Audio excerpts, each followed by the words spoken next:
नमस्कार, आप देख रहे हैं सबसे बड़ा मुद्दा। मैं हूं आपके साथ राहुल राजपूत। यूपी में योगी के कदम पड़ते ही माफिया की उल्टी गिनती शुरू हो गई। 6 साल में या तो माफिया मिट्टी में मिल गए या जेल की काल कोठरी में जिंदगी गुजारने को मजबूर हो गए। अतीक जिसकी कभी यूपी में तूती बोलती थी, उसका आतंक भी खत्म हुआ। माफिया की जमीन को कब्जा मुक्त कराया गया और अब सरकार उस जमीन पर गरीबों के लिए आशाएं बना रही है। माफिया पर कार्रवाई कर योगी की एक ऐसी छवि बन चुकी है जिसका योगी को सीधे तौर पर सियासी फायदा हो रहा है, लेकिन विपक्ष योगी की कार्रवाई से तिलमिला चुका है क्योंकि योगी का जनता के बीच बढ़ रहा कद विपक्ष के लिए चुनौती बनता जा रहा है। ऐसे में न्यूज स्टेट के बड़े सवाल, योगी मॉडल से बीजेपी को मिलेगा क्या फायदा? माफिया पर कार्रवाई से आखिर विपक्ष क्यों बेचैन? माफिया परिवार गरीबों को मिला उपहार। प्रयागराज मॉडल से 81 सीटों पर मिलेगी जीत। सबका साथ, सबका विकास, 24 का रास्ता क्या होगा पार? इन्हीं सवालों के साथ मेहमानों से चर्चा, लेकिन उससे पहले एक रिपोर्ट।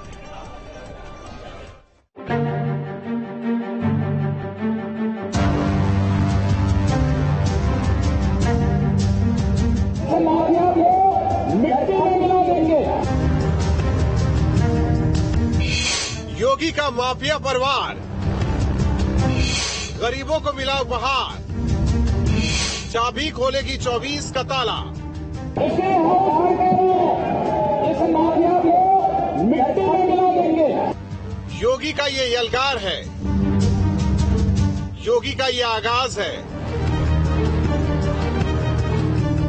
यूपी को माफिया मुक्त करने की दिशा में ये बड़ा अभियान है। गरीबों को उनका हक दिलाने की ये शुरुआत है। प्रयागराज की जमीन पर कभी माफिया डॉन अतीक अहमद का कब्जा था, लेकिन आज यहाँ गरीबों का आशियाना है क्योंकि माफिया को मिट्टी में मिलाने की योगी की शपथ साकार हो रही है। कुख्यात माफियाओं के कब्जे से मुक्त कराई गई भूमि पर प्रधानमंत्री आवास योजना के अंतर्गत 76 परिवारों को आज उनका आवास सौंपने का, चाबी वितरण करने का एक पवित्र कार्यक्रम आज यहाँ संपन्न हो रहा है। यूपी सरकार ने माफिया अतीक अहमद के कब्जे से 2020 में 15,000 स्क्वायर फीट जमीन मुक्त कराई थी। इसी पर लाभार्थियों के लिए 76 फ्लैट बनवाए गए हैं, जिसके लिए लाभार्थियों को महज 3,50,000 देने पड़े हैं। सीएम योगी से फ्लैट्स की चाबी पाकर ये लाभार्थी बेहद खुश नजर आए। बहुत अच्छा लग रहा है। कल्पना भी नहीं कर सकते थे कि हमारा अपना खुद का मकान बनेगा। हमने कभी सोचा ही नहीं था कि जीते जी हमारा मकान खुद का होगा। मुझे बहुत खुशी है। मैं योगी जी का बहुत धन्यवाद करूंगी क्योंकि जो सपना मेरी मम्मी का भी था, मम्मी मेरी नहीं है, और ये मेरा खुद का भी सपना था कि हमें मेरा खुद का मकान हो। आज 30 साल से किराए के मकान में रह रहे, दर दर की ठोकर खा रहे हर चीज, इसलिए मैं योगी जी का जितना भी धन्यवाद करूं कम है।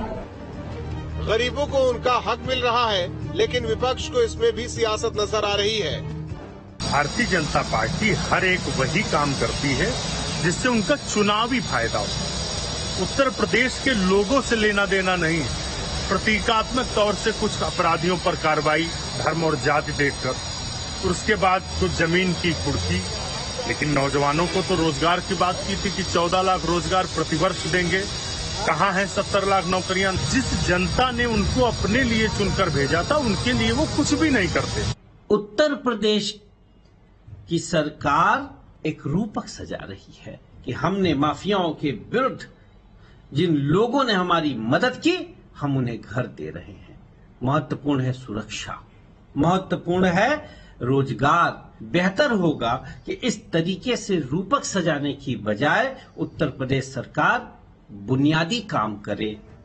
योगी सरकार के नए कदम से साफ है कि वो जहां माफिया को बख्शने के मूड में बिल्कुल नहीं है, वहीं आम लोगों के सपनों को पूरा करने में भी वो कोई कोर कसर नहीं छोड़ रही। Team news state. मेहमान जुड़े, सबसे पहले परिचय करा दे। हरीशचंद्र श्रीवास्तव जी, प्रवक्ता बीजेपी, अजय वर्मा जी, कांग्रेस नेता, तारिक खान, प्रवक्ता समाजवादी पार्टी, अनुपम मिश्रा जी, वरिष्ठ पत्रकार हमारे साथ जुड़े हैं। आप चारों मेहमानों का स्वागत है। और शुरुआत वरिष्ठ पत्रकार अनुपम मिश्रा जी से। अक्सर फिल्मों में देखा जाता था कि गुंडों से जनता परेशान होती थी, हीरो आता था, उनकी जो जमीन कब्जा की जाती थी तो हीरो छुड़ा ले जाता था। कुछ ऐसा ही ये तस्वीर दिखाई दे रहा। हालांकि इससे पहले उत्तर प्रदेश से ऐसी तस्वीर नहीं सामने आई कि किसी माफिया से जमीन कब्जा मुक्त कराकर वहां गरीबों के लिए आशियाना बना हो। रही बात सियासत की, सियासत तो होगी, लेकिन सवाल इस छवि को, सवाल इस तस्वीर को लेकर अनुपम जी कि क्या वाकई कद बढ़ता जा रहा है सीएम योगी का और उसका कोई तोड़ नहीं उत्तर प्रदेश में सियासी दलों के लिए।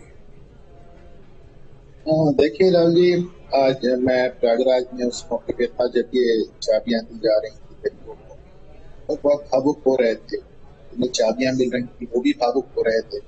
रिश्तेदार आए थे और तमाम लोग जो देख रहे थे मौके पे, उनको भी बहुत एक अचंभा सा लग रहा था। बात उत्तर प्रदेश के लिए मुझे नहीं याद आता कि देश में किसी भी जगह माफिया से जमीन बुक करा के साल भर के अंदर वहां पे पूरी एक इमारत तामीर कराकर और लॉटरी निकाल कर और बहुत फेयर तरीके से गरीबों में जिस तरह बांट दिया गया, ये अब तक का बहुत अचंभा है। मुझे नहीं लगता ये देश में कहीं भी हुआ। अच्छा, रही बात माफिया राज को खत्म करने की, अब योगी का वो, जैसे आप फिल्मों की बात कर रहे हैं, तो योगी का वो डायलॉग बहुत पॉपुलर हो गया है। आपने देखा होगा कि मिट्टी में मिला दूंगा। तो अब हमारे यहाँ माफिया कई तरह से मारे जा रहे हैं। पुलिस मुठभेड़ में मारे जा रहे हैं, गाड़ी पलटने से मारे जा रहे हैं, जेल के अंदर मुन्ना बजरंगी की हत्या हो गई। आपने देखा जीवा लखनऊ में पेशी में आया था, मर गया। अतीक अहमद को, अशरफ को आपने देखा। तो अलग अलग तरह से ऑपरेशन लंगा चल रहा है। 5,000 लोगों के पैर में गोली लग गई है। तो कुल मिलाकर तरीके तो सब अलग है और इनमें से सारे तरीके पूरे कानूनी नहीं है। उसको लेकर तमाम सवाल भी उठ रहे हैं जी। और जहां तक आम आदमी की बात है, उसको लगता है कि हाँ ठीक है, माफिया जा रहा है, बड़ी बात। तारिक खान साहब, कद बढ़ रहा है और वजह यही कि बीजेपी लगातार जीत भी रही है। अब सवाल 24 को लेकर है, एक तस्वीर बनी हुई है उत्तर प्रदेश में, तो किस तरीके से मुकाबला? देखिए, उत्तर प्रदेश की स्थिति साफ है। कन्नौज के एमपी ने क्या किया सबको पता है। एडीआर ने 27 मार्च को 2022 को जो रिपोर्ट थी, उसमें 45 मिनिस्टर ने अपना एफिडेविट दिया। 45 में से 22 मिनिस्टर्स के उत्तर प्रदेश के खिलाफ क्रिमिनल केसेस की रिपोर्ट है। ये मैं नहीं कह रहा हूँ, ये एडीआर है। इसके बारे में कोई जवाब नहीं, ये एडीआर कह रहा। उसी एडीआर में देख लीजिए, आपके विधायक भी होंगे। नहीं, मंत्री की बात कर रहा हूँ। नहीं, मैं विपक्ष मंत्री नहीं बन सकता। नहीं, मैं कुछ कह रहा हूँ। उसी एडीआर में देखिए, आपके विधायक भी होंगे, जरा उन पर भी बात कर रहा हूँ। मैं मंत्री की बात कर आप एक पक्षी क्यों हो? सबकी बात कर लीजिए ना। विधानसभा में जो जाता है, पहले वो विधायक है, पहले मंत्री नहीं है, पहले वो विधायक है। हमें 5 दिन का मौका देंगे हमें मंत्री बनने का। बीजेपी ऑफर करे तब आप हमारे ऊपर ये सवाल उठाइए। मैं मंत्रियों की बात कर रहा हूँ। बस्ती में 3 दिन के अंदर 2 रेप हुए। 15 दिन पहले एक बच्ची, नाबालिग 2 बच्चियां, एक बच्ची बाजार से सब्जी लेने गई थी और एक बच्ची गई थी शादी की बारात देखने। ये लॉ एंड ऑर्डर है, बहुत अच्छा लॉ एंड ऑर्डर है। और गले में तख्ती लटका के वो कौन से लोग हैं जो थाने में जा रहे हैं, सरेंडर कर रहे हैं? अगर सब गले में तख्ती लटका के थाने चले गए तो गोली कौन लोग चला रहे हैं? रावण के ऊपर गोली किसने चलाई? अभी 2 घंटा पहले पूर्व उत्तर प्रदेश महिला संगठन जो है, उसकी मंत्री, उसकी जो अध्यक्ष है, उनके ऊपर जानलेवा हमला हुआ है 2 घंटा पहले। लीलावती कुशवाहा नाम है उनका, वो एमएलसी भी थी। ये लॉ एंड ऑर्डर है आपका? भाई, माफियाओं को आपने मार डाला और बचे हुए छोटे गुंडे गले में तख्ती लटका के अपने आप को कहे भैया हमें माफ कर दो। अब बचा कौन फिर तो लॉ एंड ऑर्डर 1 नंबर होना चाहिए। फिर लॉ एंड ऑर्डर की स्थिति ये कैसे हो गई? खान साहब, फिर कैसे हो गई? खान साहब, तारिक खान साहब जी, लुकरगंज में जो गरीबों को आवास मिला, उस पर कुछ कहेंगे क्या? ये पहली बार हो रहा है क्या हिंदुस्तान में कि मैं पूछ रहा हूँ। सरकार ने नहीं, देखिए, क्या सरकार ने, गवर्नमेंट ने, यहाँ गवर्नमेंट की बात करते हैं, कोई जमीन छुड़वाई? ये हिंदुस्तान में पहला घटनाक्रम है क्या? इसको इवेंट मैनेजमेंट की तरह प्रेजेंट किया जाएगा? माफिया से जमीन छुड़ाकर उस पर गरीबों का आशियाना बना। इस बात के आप प्रूफ देंगे या बीजेपी देगी कि ये हिंदुस्तान में पहली बार हो रहा है क्या? आप बता दीजिए। जमीन आप बता दीजिए। सुनते तो जाइए। नजूल की जमीन जो शहरी क्षेत्र में होती है, सरकारी जमीन, जिसको नजूल कहते हैं, उस पर कब्जा कर लिया किसी ने। किसने किया? उसको खाली किसने किया? किसी ने कब्जा क्या? आप बताएंगे ना, किसी ने कौन? मंत्री, किसी ने कौन? उसी चीज को अगर इवेंट बनाएंगे, अगर मुख्यमंत्री उसी चीज को इवेंट बनाएंगे और अगर दूसरी लॉ एंड ऑर्डर के ऊपर ध्यान नहीं देंगे और दिन रात बीजेपी इस चीज का गाना गाएगी कि 0 टॉलरेंस है, लेकिन एक चीज ये भी मानते हैं ना खान साहब, ये आपको लगता है जंगल राज पैदा हो रहा है, लेकिन जिन्हें आज चाबी मिली वो तो बेहद खुश नजर आ रहे हैं। नहीं, चाबी आप दीजिए, चाबी से ऐतराज नहीं है, लेकिन हम उत्तर प्रदेश की जो लॉ एंड ऑर्डर की स्थिति है वो इतनी ज्यादा खराब है कि लोगों को अपने घरों से निकलते हुए डर लगता है, और ये इवेंट मैनेजमेंट करने में लगे हुए हैं कि एक बड़ा सा इवेंट कर दें और बड़ी बड़ी चाबियां बुला के दे दें। चाहे आप उसे इवेंट मैनेजमेंट कहिए, जो भी कहिए, लेकिन ये मानते हैं कि नहीं जीत तो उन्हीं की हो रही है। अजय वर्मा जी, मुझसे सवाल। अजय वर्मा जी, सब जानते हैं किसके कब्जे में जमीन थी, कब से जमीन थी, क्या था क्या नहीं था, सब जानते हैं। ठीक है, नाम न लिया जाए। सवाल इस बात का, जो हुआ वो बेहतर हुआ, ये तो मानना पड़ेगा। अच्छी चीजें हो रही हैं तो उसके लिए सरकार का साथ देना चाहिए, या फिर उसमें भी सियासत का एंगल ढूंढ लेना चाहिए।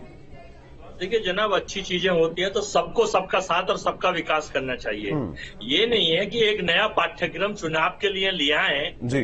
उत्तर प्रदेश में 75 जनपद है, एक इलाहाबाद नहीं है, और ऐसी मैं लिस्ट दे दूंगा हर जिले में माफियाओं की, जिसमें ज्यादातर भाजपा के नेताओं के कब्जे हैं। क्या इसके बाद ये गारंटी है कि उन जमीनों पर भी ये मकान बना के देंगे?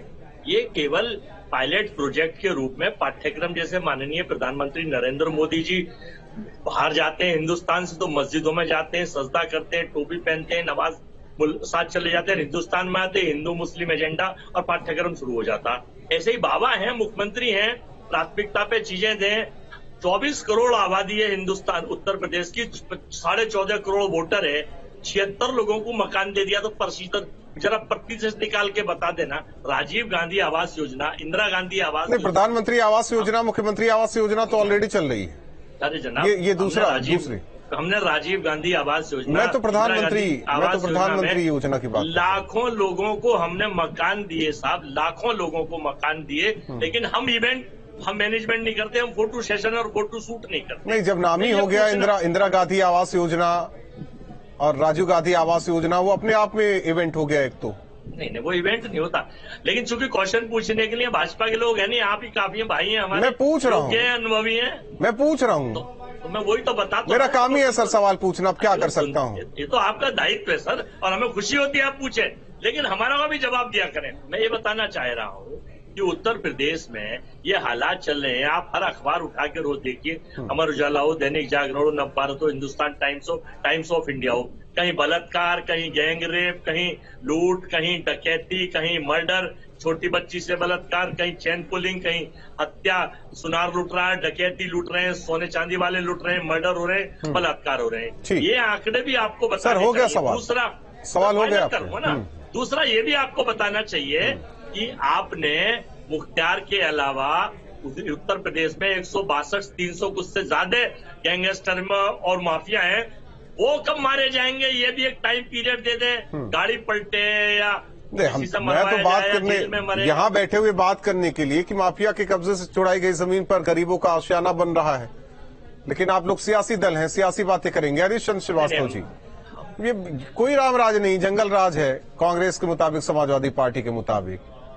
आप लोग चुन चुन कर, जाति देखकर, धन देखकर कार्रवाई हो रही है, उनके हिसाब से चलिए ना। विपक्ष से पूछिए कि किस पर कार्रवाई करनी है, इसके बाद सरकार कार्रवाई करे। विपक्ष ज्यादा समझदार है आप लोगों से। राहुल जी, समाजवादी पार्टी और कांग्रेस तो सपने में भी नहीं सोच सकते थे कि किसी माफिया से, गुंडे से, बदमाश से जमीन खाली करा के और गरीबों को मकान सरकार दे दी। ये तो सपने में भी नहीं सोच सकते थे। अभी तारिक साहब बहुत बड़ी बातें कह रहे थे। ये फौज जो अपराधियों की है, आप ही लोगों द्वारा संरक्षित, एक एक करके योगी राज में सफाया हो रहा है अपराधियों का। और रेप और इस तरह के जो अपराध हैं बहुत घिनौने और घृणित और निंदनीय है, लेकिन ये सामाजिक अपराध है। ऑर्गेनाइज्ड क्राइम जहां भी है, योगी राज ने कस के कुठाराघात किया है ऑर्गेनाइज्ड क्राइम को। और वर्मा जी और समाजवादी पार्टी के तारिक साहब को सच के आईने में तस्वीर देखनी चाहिए कि किस तरह से अपराधियों को और माफियाओं को संरक्षित करने का काम इन सरकारों ने किया था। और आज जिस तरह से योगी सरकार काम कर रही है, इनको तो सरकार की प्रशंसा करनी चाहिए कि जिस तरह से गरीबों को मकान मिल रहे हैं, जिस तरह से माफियाओं का सफाया हो रहा है, आम आदमी को बड़ी राहत मिल रही है। इनको राहत इसलिए नहीं क्योंकि बीजेपी की सक्सेस इनको पच नहीं पाती। विपक्ष का कहना है कि ये तो इवेंट मैनेजमेंट है हरीश चंद्र जी, और एक पायलट प्रोजेक्ट है, इसके बाद कुछ नहीं होगा। इनको लगता होगा, लेकिन देश की जनता को, उत्तर प्रदेश की जनता को लगता है कि एक संवेदनशील मुखिया है, योगी जी एक संवेदनशील मुख्यमंत्री है और मोदी जी एक संवेदनशील मुखिया है, और जिनकी तो जैसा है वैसा ही नजर आएगा। उत्तर प्रदेश में ही नहीं, आप आईना बदलते हैं, बदलते रहिए। बल्कि दूसरे जो सूबे हैं उत्तर प्रदेश के अलावा देश के दूसरे सच बात मान लीजिए, चेहरे पे धूल है कर रहे हैं, और पूरी दुनिया में आज बीजेपी चेहरे पे धूल है और इल्जाम आईने पे लगाना फिजूल है। सच का आईना देखिए, तो जैसा है वैसा ही नजर आएगा। आप आईना बदलते हैं, बदलते रहिए। कब तक आप देश में आपके एजेंडा हिंदू मुस्लिम पाकिस्तान हिंदुस्तान सभी मुद्दों की भी बात कर लीजिए, रोजगार की, नौकरी की, महंगाई की, धन की व्यवस्था मिला ना वर्मा जी, गरीबों को आवास मिला ना, तब तक आप इसी पर तो बात कर रहे हैं हम लोग बैठकर। आज गरीबों को कहाँ मिल रहा है सर?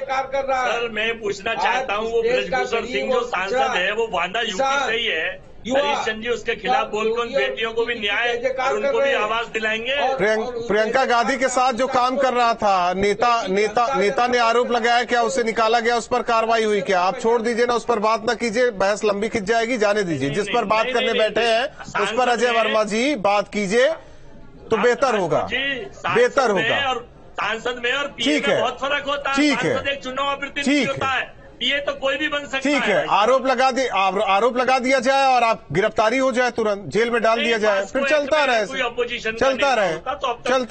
आरोप किस पर नहीं लगा, आरोप किस पर नहीं लगा, सारे दफाएं थी। ठीक है। अनुपम मिश्रा सर, विपक्ष का क्या कोई वाकई विपक्ष के पास तोड़ है? हम कांग्रेस की बात कर लेते हैं, नवासी की बात तो है ही नहीं। विधानसभा चुनाव, लोकसभा चुनाव, क्या स्थिति रहेगी? हम केवल अगर कांग्रेस की बात करें, क्या स्थिति रहेगी? एक तरफ योगी को रखें, एक तरफ हम गांधी परिवार को रख दें, इनके सारे नेता को रख दें। देखें, ये जो सरकार है इसको ना यूपीए सरकार ना एनडीए सरकार या मोदी सरकार के नाम से जानी जाती है। और 2014 हो या 2019, जितने लोकसभा चुनाव हैं एक तरह से वो नरेंद्र मोदी साहब के ऊपर एक जनमत संग्रह बन के रह गए हैं। सारे मुद्दे हट जाते हैं, कहीं कोई मुद्दा नहीं बचता है, सिर्फ फॉर मोदी और अगेंस्ट मोदी चुनाव होता है। नरेंद्र मोदी साहब ने अपना चेहरा इतना बड़ा उठा के चिपका दिया है सरकार के ऊपर कि अब कुल मिलाकर अगर आपको उनको हटाना है तो आपको उनके सामने एक टक्कर का चेहरा लाना पड़ेगा। इस मामले में मैं पहले भी कहता हूँ और हिंदुस्तान में भी कोई ऐसा चेहरा नजर नहीं आ रहा है जिसको आप मोदी है तो राहुल गांधी ट्रक ड्राइवरों से बात करते हैं। राहुल जी मुझे कंप्लीट करने थे। राहुल जी तो पहले राहुल गांधी कभी चुनाव ही नहीं लड़ सकते जी, और वो तो सजा याफ्ता है। और लेकिन एक बात मैंने पहले जरूर कही थी और ये बात वायरल की थी, मुझे लगता है कि पूरे भारत में अगर इकलौता चेहरा जो कि नरेंद्र मोदी के सामने रखा जा सकता है, वो नीतीश नहीं हो सकते, ममता नहीं हो सकते, राहुल नहीं हो सकते, अखिलेश तेजस्वी नहीं हो सकते, वो इकलौता मायावती हो सकती है। राष्ट्रीय पार्टी है, मतलब आप देखिए करीब 12 से 15 स्टेट कोड के पास वोट है, 2% से 22% जो कांग्रेस की स्थिति है, दलित है। कांग्रेस की स्थिति, अनुपम मिश्रा सर, कांग्रेस की स्थिति, वर्मा साहब जरा शांत हो जाइए, जरा शांत हो जाइए आप। मैं कांग्रेस की स्थिति पूछ रहा हूं उनसे, जरा कांग्रेस की स्थिति बताने दीजिए। अगर वर्मा साहब आप क्या कर रहे हैं? 89 के बाद तो आपको है ही नहीं, चीखम चिल्ली अलग बचा रखे हैं, 14 के बाद है ही नहीं स्थिति। बस कर्नाटक और हिमाचल को लेकर हाय तौबा मचा रखे हैं। अभी 3 राज्यों में और चुनाव होना है, तेलंगाना में भी चुनाव होना है, सब दूध का दूध पानी का पानी हो जाएगा। फिर आप कहते रहिए कांग्रेस कांग्रेस कांग्रेस, राहुल गांधी प्रियंका गांधी, राहुल गांधी प्रियंका गांधी, इसके अलावा और कोई नाम है आप लोगों के पास? कोई नाम नहीं है। गांधी परिवार की वंदना करते रहिए आप लोग। अनुपम मिश्रा सर बोलिए आप। हाँ, मुझे जवाब दें। राहुल जी देखिए, मुझको पैनल नजर नहीं आ रहा है, पर अभी कोई साहब बता रहे थे कि साहब किसी मंत्री के खिलाफ मतदान नहीं होना चाहिए। तो कांग्रेस की स्थिति और विपक्ष की स्थिति एक जैसी है। उनके राष्ट्रीय अध्यक्ष आप देखें, सोनिया, राहुल, सबके खिलाफ मुकदमे हैं, लोग जमानत में हैं। अभी आपने अनुपम सर एक सवाल है, चीफ मिनिस्टर कंप्लीट करते हैं। कर्नाटक का मुख्यमंत्री और डिप्टी मुख्यमंत्री दोनों के खिलाफ दर्जनों मुकदमे हैं। आप और सिर्फ कांग्रेस की बात नहीं है, कि अरविंद केजरीवाल की आधी कैबिनेट जेल में है। ठीक है सर, छोड़ देते हैं इसको। अनुपम सर, हम उत्तर प्रदेश की बात कर लेते हैं। जो तस्वीर है इस वक्त योगी की, क्या 80 का फायदा मिलेगा? क्या लोकसभा में फायदा मिलेगा? जिस सुशासन की, जिस रामराज की बात हो रही है, जो तस्वीर सामने आ रही है, देखिए गलत को गलत और सही को सही कहना चाहिए, लेकिन विपक्षी दल नहीं कहेंगे, ना कहें, वो सियासी बातें हैं। लेकिन क्या वाकई कद ज्यादा बढ़ गया है? एक अखिलेश यादव किस तरीके से सामना कर पाएंगे? मैं तो उत्तर प्रदेश में कांग्रेस को गिन नहीं रहा। अखिलेश यादव को आप क्रिकेट में 2024 से खिलाड़ी नहीं मानता ना। उनको तो आपने देखा, अभी निकाय चुनाव में देखा कि उतना मुस्लिम वोट किस कदर कट गया है। कम से कम 15-16 जगह पर उनकी जमानत चली गई निकाय चुनाव में। उनके गठबंधन के साथी पल्लवी पटेल और जयंत चौधरी उनके खिलाफ चुनाव लड़ रहे थे निकाय में। तो अखिलेश यादव तो कहीं उनके सामने, मतलब उनको मैं 2024 से खिलाड़ी नहीं मानता। CSDS का डेटा कहता है कि जब लोकसभा के चुनाव में 25% यादव जाके भाजपा को वोट दे देते हैं, क्योंकि उनको लगता है समाजवादी पार्टी लोकसभा में कहीं ठहरती नहीं। देखिए बात सुने, लोकसभा में मुद्दे बदल जाते हैं, इसमें दो राय नहीं है, लेकिन योगी का जो नो नॉनसेंस एक अपराध के प्रति अप्रोच है वो डेफिनेटली पे ऑफ करता है। और देखिए एक आखिरी बात है इसमें राहुल जी जोड़ दूं, ये रामराज नहीं है, सतयुग नहीं है। अपराध होते थे, अपराध हो रहे हैं, अपराध होंगे। अंतर सिर्फ इतना है कि मुख्यमंत्री जो है वो खड़ा होकर ये कहता है कि मिट्टी में मिला दूंगा, कि मुख्यमंत्री खड़ा होकर ये कहता है कि लड़के हैं, गलती हो जाती है। तारिक खान साहब, सवाल उठा दिया बहुत बड़ा अनुपम सर ने। देखिए ये सवाल इस तरीके के उठा करते हैं, मगर मेरा सीधा सा ये कहना है कि इसका जवाब बीजेपी को जरूर देना चाहिए कि मोदी साहब की बनी हुई जैकेट पहनने के बाद जो एजेंसियां हैं और यूपी पुलिस है, वो जैकेट पहनने के बाद ये लोग अदृश्य हो जाते हैं क्या? विनीत सिंह MLC मिर्जापुर अदृश्य है क्या? माफिया नहीं है? कितने केसेस हैं उनके ऊपर? क्या हुआ? दिखाई दिया? क्यों? क्योंकि मोदी जी ने जैकेट बांध ली, फिर आ गए आप सर, फिर आ गए, फिर आ गए।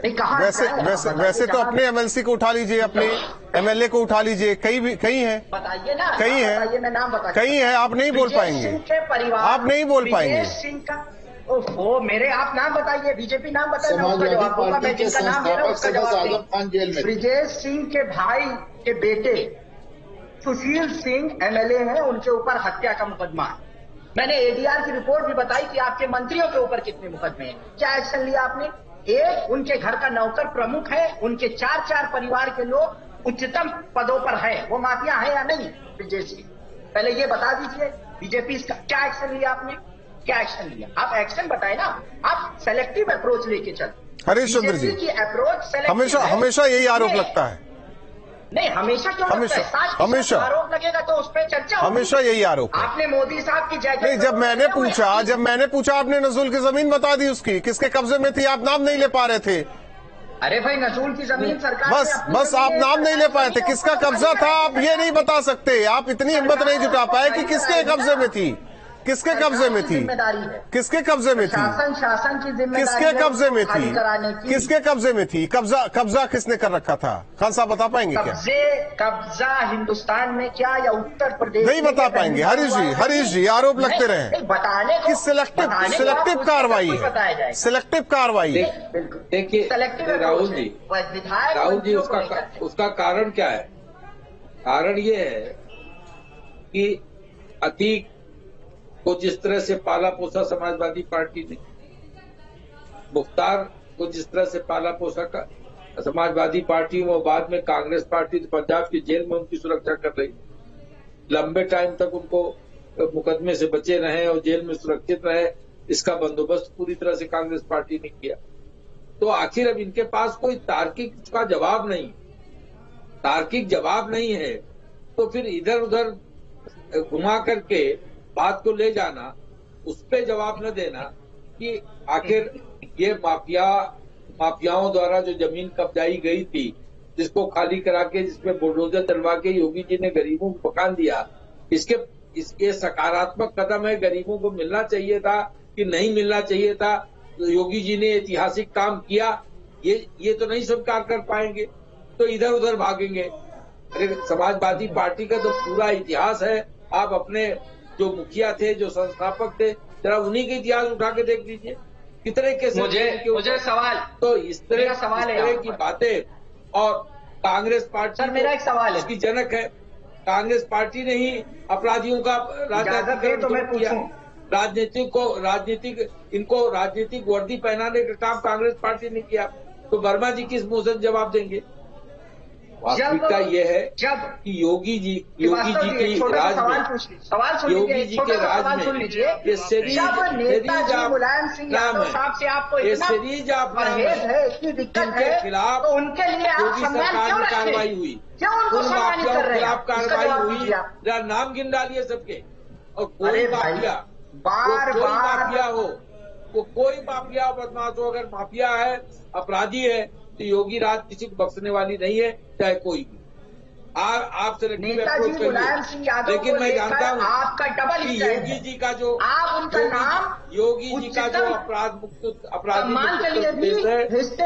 उसके बाद उनको यहाँ पर चैनलों में बैठ के बुराई करते हैं। काम करिए, योगी राज में उसको बख्शा जाने वाला। माफी के साथ आप लोगों को रोकना चाहेंगे। आप चारों मेहमानों को बहुत बहुत धन्यवाद हमारे साथ सबसे बड़ा मुद्दा में जुड़ने के लिए। जाहिर तौर पर जिस तरीके से प्रयागराज में जमीन, ये जमीन सब जानते किसके कब्जे में थी, जिस तरीके से अतीक अहमद से जमीन कब्जा मुक्त कराई गई और तय समय में उस जगह फ्लैट्स बनाए गए, गरीबों के आशियाने बनाए गए। आज गरीबों ने जब चाबी पाई तो बेहद खुश नजर आए, भावुक नजर आए।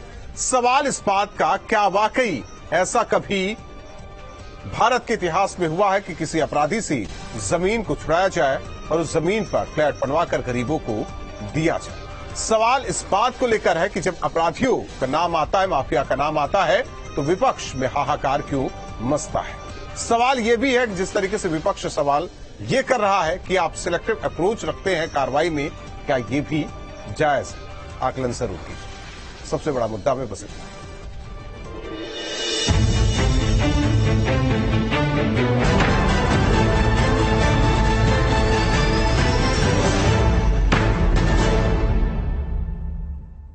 प्रस्तुतकर्ता एसी चाहिए वैल्यू प्लस आइए, वैल्यू प्लस।